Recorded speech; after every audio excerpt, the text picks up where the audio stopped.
Howdy folks, Jambareeqi here. Space Jam: A New Legacy is now out in cinemas and available on HBO Max. It's had quite a bad reception from critics, but I'm not too surprised because I never thought it looked any good. Which definitely raises the question, what makes a good Looney Tunes movie? I decided to watch them all and narrowed down my top 5 favourites.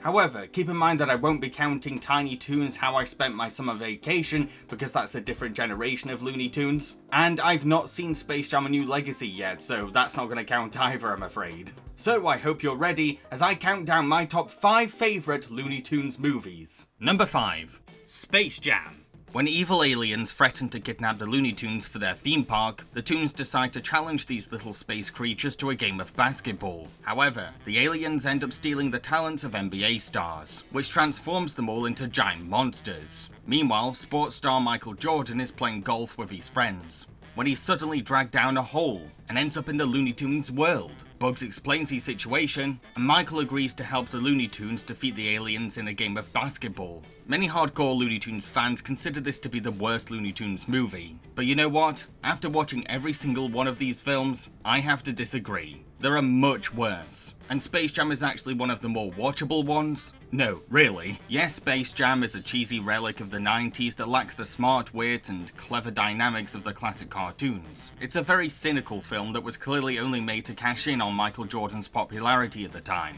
but its weird existence makes it at least memorable. As ridiculous as it is, there's something enchanting about the movie that will click with kids' imaginations.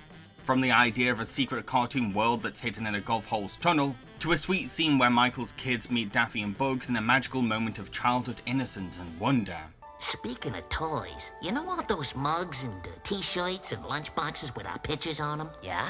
You ever see any money from all that stuff? Not a cent. Me neither. It's a crying shame. We gotta get new agents. We're getting screwed. We have found the trophy. Even though I don't find the movie's comedy to be funny, I can totally see why kids, the target audience, would find it to be absolutely hilarious, because every gag is the kind of silliness that children love. So while the comedy never lives up to the Looney Tunes legacy, it'll at least make kids laugh all the way through. And what's wrong with that?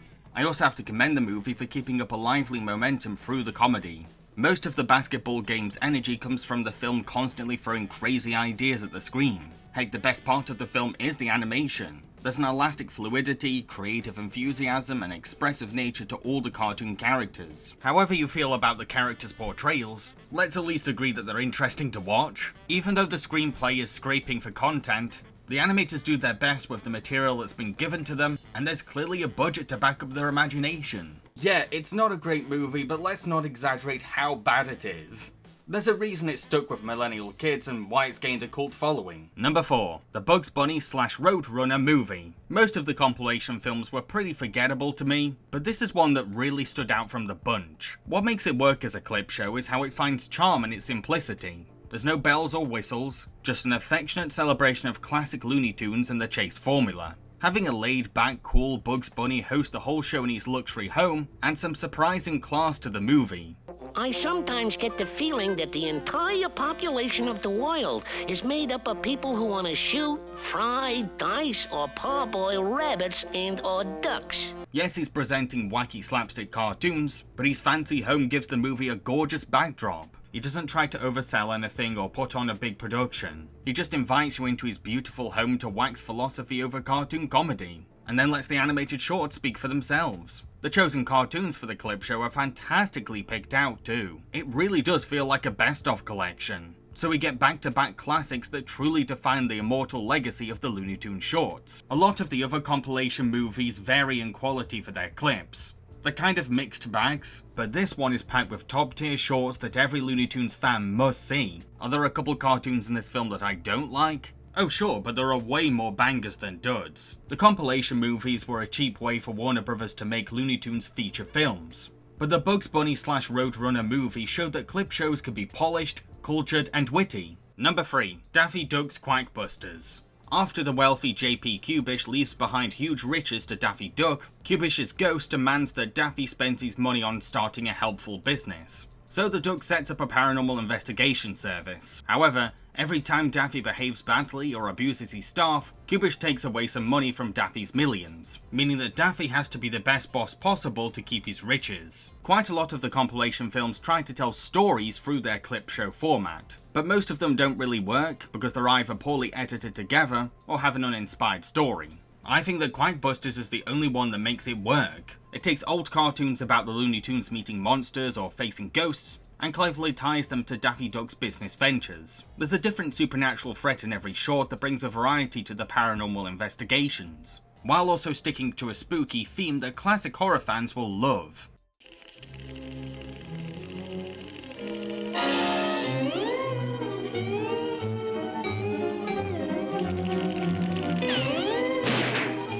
Is it clunky in places? Yes. Can it drag on sometimes? Yes. Does it become aimless at points? Yes. But the creative effort always shines through, and there's a sense of continuity that a lot of the other story-driven compilation films don't have. Sure, Daffy Duck is a pretty selfish and mean lead character. You might even have a hard time empathizing with him as a protagonist, but there's always a consequence for his narcissism, because Qubish isn't afraid to punish the duck, and who doesn't want to see a greedy millionaire have their money taken away from them? Not again. What'd I say? What'd I say? I'm not saying that Quackbusters is any kind of masterpiece or a Warner Brothers classic, but it's at least creative with the art of clip show storytelling, and beats out a lot of the competition for this top 5 list. Number 2.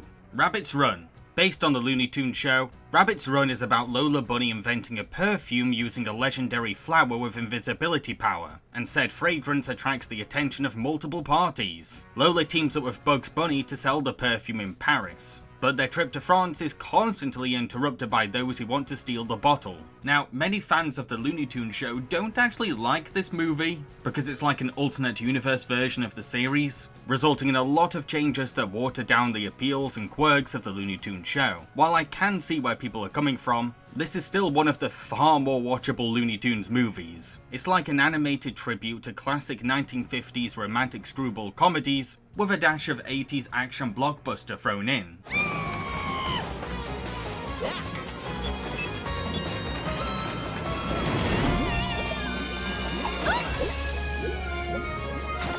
It's not a good representation for the Looney Tunes show, but the comedy is still pretty good. Sure, not every joke is a winner, but when a joke is funny, it's really, really funny. I'd go as far as saying that this is maybe the funniest of the original Looney Tunes movies. The humour mainly comes from the unpredictability of the bonkers storyline. I got to shoot my way out. Yeehaw!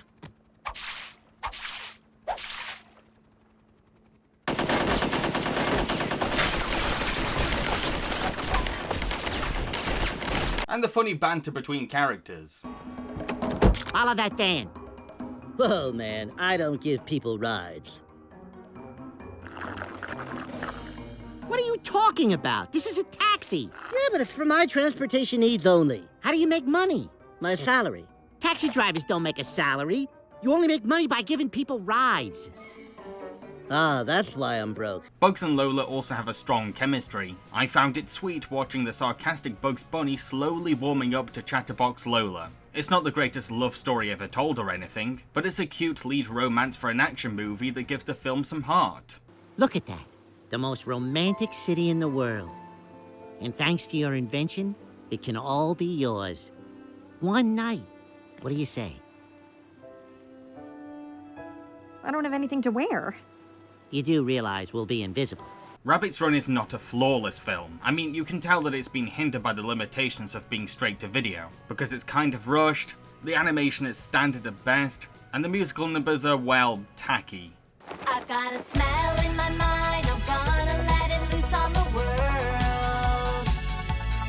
I know that my fragrance will make a real difference, 'cause a scent is worth 1,000 words. But I can't get mad at it like other Looney Tunes fans, because it's entertaining for what it is, and easily one of the better Looney Tunes movies to choose from. Before I reveal my number 1 pick, I'd just like to let everyone know that I recently did a discussion on the Looney Tunes movies with voice actress Viva Becker as part of our Film Chums podcast series. I'd really appreciate if you could check it out, because the Film Chums podcast isn't that popular, and I would love if it had a bigger audience. Thank you! Number 1. Looney Tunes back in action. In this movie, Bugs and Daffy team up with Warner Brothers comedy vice president Kate and struggling stuntman DJ as they try to take on the evil chairman of Acme, who has kidnapped DJ's secret agent father and is after the legendary Blue Monkey Diamond. When this movie came out, the pressure was on it to be better than Space Jam. And while audiences and critics liked it way more than Space Jam, it was still a box office bomb. Yes, I can see its problems. The story isn't that creative, some of the actors deliver pretty misguided performances, and there's an overall lack of unique direction. However, when you put these issues aside, I have to say that this movie is the closest we've been given to an original Looney Tunes movie that's faithful to the classic shorts. Even though the movie is just a bunch of generic action set pieces stitched together, the film uses these stock scenes as springboards for memorable cartoon sequences, each of which feel like a Chuck Jones or Tex Avery short. Like when our heroes are trying to crack a hidden code under the Mona Lisa, Daffy and Bugs have a chase scene with Elmer Fudd as they hop between different paintings, and their art styles change between each canvas. Well, this is surreal.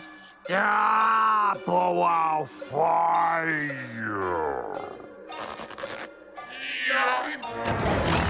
Or when the Acme chairman tries to shoot the Blue Monkey Diamond's ray onto Earth, we get a fun space climax that embraces sci-fi tropes and pays loving tribute to Duck Dodgers. Disgusting earth rodent. Now to neutralize that duck.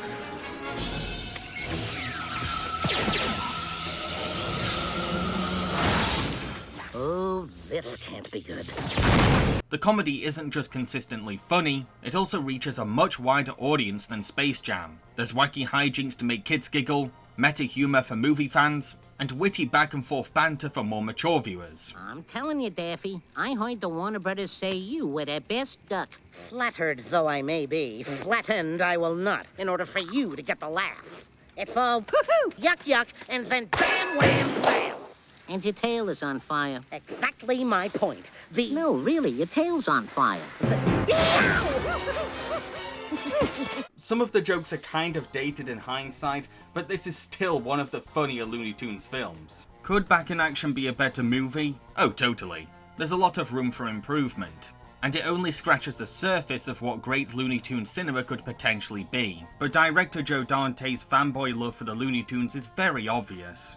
And if this is the best Looney Tunes movie that Hollywood can do for now, I might as well crown it with the #1 spot for my list. Go